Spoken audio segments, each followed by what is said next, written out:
Here comes Scott Palmer on the left side. And Jim Maroney. Jim getting a little help from the... Whoa, shorted out the starter on the back of the golf cart. Jim getting a little help from the Northwest Cornwell Dealers Association.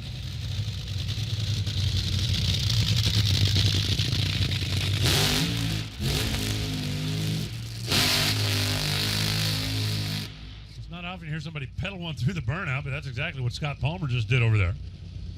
Working with his usual gang of suspects, Racer Direct, Mark Industries.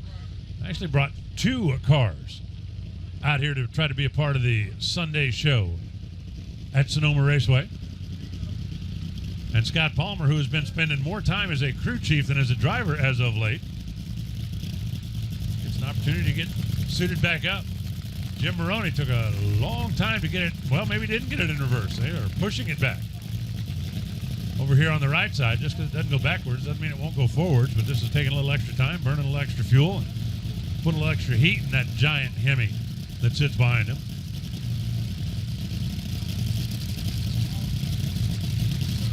Good to see Scott Palmer back out. Scott had a massive crowd. Getting a good look at Rick DeCusin up there on the Sunoco Vision, those of you on NHRA.tv, because he whacks the throttle in the pits. Everybody likes that old school throttle whack, and Palmer still does it, and he had hundreds of people surrounding his pits as they warmed up. A couple of top fuelers, Alex Laughlin later, but great to see Scott back out here, and they will be in Seattle as well.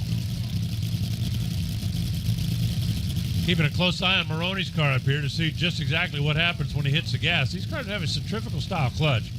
Sometimes you get a little bit of a high idle, a little bit of a tight clearance, and that's why they won't go backwards. They just simply won't go in reverse. But let's see if it's going to cause any problems here when he hits the gas trying to go forward.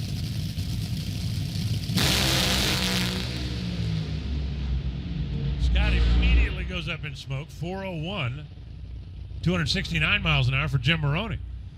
So even though it wouldn't back up, it did go forward, albeit probably not quite as quick as they would have liked it to. Maroney's going to slide into the number 2 spot right now. And, you know, for teams that don't come out here, don't have the big log book, don't have the big run book, coming out here and getting a clean one out of the box, a big deal. Let's see if we can take another look at that one while the crew chiefs are studying the starting line down there.